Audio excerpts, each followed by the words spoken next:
Dear students of class 4th, I am continuing my lecture on your chapter 5 Nutrition in Plants of your EVS book. In last lecture I told you about the photosynthesis process, that is how the food is prepared by the plants, and the activity which shows that sunlight is necessary for photosynthesis to take place. Now I am explaining the structure of a leaf. आपको मालूम है कि leaf एक ऐसा part है plant का जो food prepare करता है, जहाँ पर फोटोसिंथेसिस अकर होती है। ठीक है, तो लीफ का स्ट्रक्चर देखो, डायग्राम देखो आप, स्लाइड में आपको दिखाया हुआ है। Almost all the leaves have broad and flat surface. Observe a fresh flat surface leaf. There is a main vein running through the middle of the leaf. This main vein is called midrib. There are large number of side veins emerging from the main vein. Water and mineral reach the leaf through this vein, and this vein carry food prepared by the leaf to different part of the body. देखो, जो आपको ये broad और flat surface दिखाया हुआ है leaf के अंदर, ये हर लीफ के अंदर प्रेजेंट होता है। इसके अंदर एक जो मिडल में से वेन निकल रही है, इसको बोलते हैं मिडरिब। ठीक है, आपको दिखाया हुआ है ब्लेड, मतलब लीफ सरफेस दिखाया हुआ है, this part is known as blade, और एक बीच में वेन दिखाई हुई है मिडल ऑफ द लीफ में, that is known as midrib, और साथ में साइड से बहुत सारी वेन्स दिखाई हुई हैं, these are said to be side veins. ठीक है, अब वेन्स वो पार्ट हैं जिसकी वजह से जो प्लांट की रूट्स वाटर और मिनरल एब्जॉर्ब करती हैं, ठीक है, वो वेन्स के थ्रू आपके लीफ तक पहुंचता है। ठीक है, और लीफ ग्रीन कलर का होता है, और ग्रीन कलर का जो ये लीफ है उसका वजह है इसके अंदर ग्रीन कलर की पिगमेंट प्रेजेंट होना। इस पिगमेंट को बोलते हैं क्लोरोफिल। ठीक है, और इसी क्लोरोफिल की वजह से ही प्लांट जो होता है वो अपना फूड प्रिपेयर करता है। बिना क्लोरोफिल के भी फूड प्रिपेयर नहीं हो सकता, ये अभी हम आगे की एक्टिविटी में पढ़ेंगे। ठीक है, तो देखो एक बार दोबारा से बता रही हूँ, ये आपको लीफ दिखाया हो, इसमें जो फ्लैट सरफेस है ब्लेड है, मिडल वाली वेन को मिडरिब बोलते हैं, और साथ में साइड में छोटी छोटी वेन्स और दिखाई हुई हैं। तो ये वेन्स हैं जो लीफ फूड और मिनरल को पहुँचाती हैं। ठीक है, और दूसरा, जब फूड प्रिपेयर हो जाता है तो इन्हीं वेन्स के थ्रू ही ये all part of the plant में फूड प्रिपेयर्ड फूड जो होता है वो भी इन वेन्स के थ्रू ही सप्लाई हो जाता है। ठीक है, और जो ग्रीन पिगमेंट प्रेजेंट है जिसकी वजह से ये लीफ ग्रीन कलर का है, उस ग्रीन पिगमेंट को बोलते हैं क्लोरोफिल, और chlorophyll is necessary for photosynthesis to take place. अब देखो, in the leaf there is a substance called chlorophyll which is the green color of the leaves. Chlorophyll is necessary for photosynthesis. Chlorophyll absorbs the sun's energy to prepare food. In the lower surface of the leaf, there are very small tiny pores called stomata. During photosynthesis, leaf takes in carbon dioxide and gives out oxygen and water vapor through stomata. अब देखो, leaf के अंदर जो green colour है वो तो green pigment chlorophyll की वजह से है, और क्लोरोफिल के बिना फोटोसिंथेसिस नहीं हो सकती, मतलब क्लोरोफिल जो है वो फोटोसिंथेसिस के लिए एक ज़रूरी प्रोसेस है। दूसरा, lower surface of the leaf के ऊपर छोटे छोटे पोर्स प्रेजेंट होते हैं। These pores are said to be the stomata of the leaf. ठीक है, the pores present on the lower surface of the leaf are said to be stomata. इसी stomata के थ्रू ही लीफ जो होता है वो कार्बन डाइऑक्साइड को एब्जॉर्ब करता है, और फोटोसिंथेसिस हो जाने के बाद इन्हीं स्टोमेटा के थ्रू ही ऑक्सीजन जो होती है वो आउट हो जाती है, बाहर हो जाती है, in the form of excreta. Oxygen leaves मतलब प्लांट्स के लिए एक्सक्रीटा है, लेकिन हमारे लिए ये लाइफ गिविंग गैस है, क्योंकि बिना ऑक्सीजन के लिए हम लोग जिंदा नहीं रह सकते।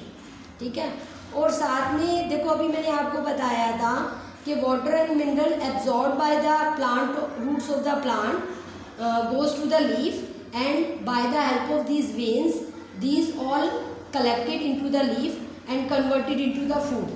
अब ऑक्सीजन एज एक्सक्रीटा निकल रहा है, उसके बाद जो एक्स्ट्रा पानी बच जाता है लीफ के अंदर, ठीक है, फोटोसिंथेसिस होने के बाद जो पानी एक्स्ट्रा बच जाएगा लीफ के अंदर वो भी आउट हो जाता है, बाहर हो जाता है इन द एनवायरनमेंट, ठीक है, bye the help of stomata, through the stomata.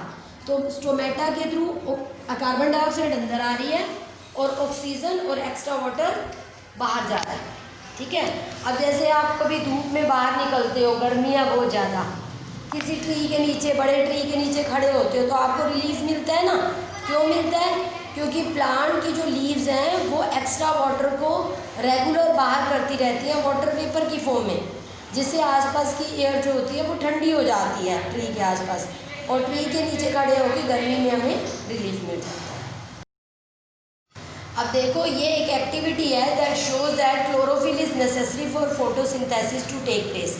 एक एक्टिविटी पहले करा चुकी हूँ, sunlight is necessary for photosynthesis to take place. अब बता रही हूँ chlorophyll is necessary for photosynthesis to take place.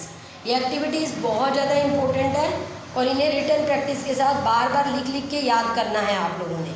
और अगर कोई प्रॉब्लम आए तो व्हाट्सएप पे सेंड कर दो, अदरवाइज़ फ़ोन करके पूछ लेना। अब देखो सुनो, मटेरियल क्या क्या चाहिए। एक पोटेड क्रोटोन प्लांट चाहिए, बीकर चाहिए filled with water, Bunsen burner, iodine solution, alcohol, watch glass and a test tube, ठीक है। अब आपने क्या करना है, एक हेल्दी पोटेड क्रोटोन प्लांट लेना है, ठीक, उसे सनलाइट के अंदर रखना है और उसके बाद 3-4 घंटे के बाद सनलाइट में रखने के बाद एक लीफ को प्लग कर लेना है, ठीक है। उसमें लीफ के ऊपर जो ग्रीन एरिया है ये मार्क कर लेना है आपने with the help of pen और pencil, whatever you like. और फिर इस लीफ को आपने बॉईल कर देना है वाटर के अंदर। जो बीकर आपने लिया था उससे बुंसन बर्नर पे रख के, बुंसन बर्नर ऑन करके उसे पानी में आपने बॉईल कर लेना है। उसे पानी में बॉईल करने के बाद फिर दूसरा कंटेनर लेना है, उसके अंदर अल्कोहल डालना है। उस लीफ को जिसको आप पानी में बॉईल कर चुके हो, अब आप उसे अल्कोहल में बॉईल करोगे। उसके बाद लीफ को अल्कोहल में बॉईल करने के बाद उसे कोल्ड वाटर से वॉश कर लो और उसे वॉच ग्लास के ऊपर रख दो। आप कुछ ड्रॉप्स डालो आयोडीन सॉल्यूशन की लीफ के ऊपर। अब देखो क्या होगा। देखो मैं दोबारा से एक बार एक्टिविटी बता रही हूँ। सबसे पहले तो आपको पता होना चाहिए कि क्रोटोन प्लांट में क्या क्वालिटी होती है।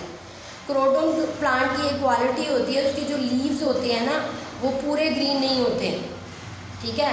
उसमें कुछ पार्ट ग्रीन होता है और कुछ पैचेस जो होती है वो नॉन ग्रीन होते हैं। अब आप कहोगे ऐसा क्यों है? क्योंकि उसके पूरे लीफ के अंदर क्लोरोफिल प्रेजेंट नहीं होता। उसके कुछ पार्ट में जहाँ ग्रीन है वहाँ क्लोरोफिल प्रेजेंट है, और जो ग्रीन नहीं है मतलब वहाँ क्लोरोफिल प्रेजेंट नहीं है, ठीक है। अब आपने जो पोटेड क्रोटोन प्लांट लिया है उसको 3-4 घंटे जब आप सनलाइट में रखोगे तो फोटोसिंथेसिस हो जाएगा, मतलब फूड प्रिपेयर हो गया, स्टार्च कलेक्ट हो गई, ठीक है। लेकिन स्टार्च वहीं पर कलेक्ट होगी जहाँ पर क्लोरोफिल प्रेजेंट होगा, ठीक है। तो यही चीज़ प्रूव करने के लिए हमने स्पेशल क्रोटोन प्लांट के ही लीफ को लिया है, नहीं तो हम किसी और प्लांट के लीफ को भी ले सकते हैं। तो हमें कैसे पता चलेगा कि chlorophyll is necessary for photosynthesis to take place? तो जो आपने क्रोटोन प्लांट के लीफ को 3-4 घंटे सनलाइट में रखने के बाद प्लग किया है, उसमें आप ग्रीन कलर के पोर्शन को मार्क कर लोगे। उसके बाद पानी में बॉईल करोगे, पानी में बॉईल करने के बाद अल्कोहल में बॉईल करोगे, उसे कोल्ड वाटर से वॉश करोगे, फिर वॉच ग्लास पे रखोगे। अब उसके ऊपर आयोडीन सॉल्यूशन डालोगे, ठीक है। अब देखो आगे। अब रिजल्ट, जो ग्रीन एरिया था वो तो ब्लू ब्लैक हो जाएगा, ठीक है, जिसको आपने मार्क किया था जहाँ पर क्लोरोफिल प्रेजेंट था। तब area which is green in colour, वो क्लोरोफिल प्रेजेंट है तो वो ब्लू ब्लैक हो गया। लेकिन जो पोर्शन ग्रीन नहीं था, जहाँ पर क्लोरोफिल प्रेजेंट नहीं थी, वहाँ आयोडीन डालने पर कुछ भी नहीं होगा, ठीक है। तो it means chlorophyll is necessary for photosynthesis to take place, क्योंकि जहाँ पर स्टार्च प्रेजेंट होगा, ठीक है, क्लोरोफिल वाले पार्ट में सिर्फ स्टार्च प्रेजेंट होगा, वहीं पर आयोडीन सॉल्यूशन डालने पर वो ब्लू ब्लैक होगा, बाकी एरिया ब्लू ब्लैक नहीं होगा। मतलब जहाँ क्लोरोफिल प्रेजेंट नहीं थी वहाँ पर फूड प्रिपेयर नहीं हुआ, वहाँ पर स्टार्च कनेक्टेड नहीं हुई। अब आज का लेक्चर जो है आप लोगों का यहीं तक ही है, ठीक है। आप लोगों ने इसे वेल प्रिपेयर करना है with written practice, and if any problem occur you may writes on WhatsApp और यू मे कॉल।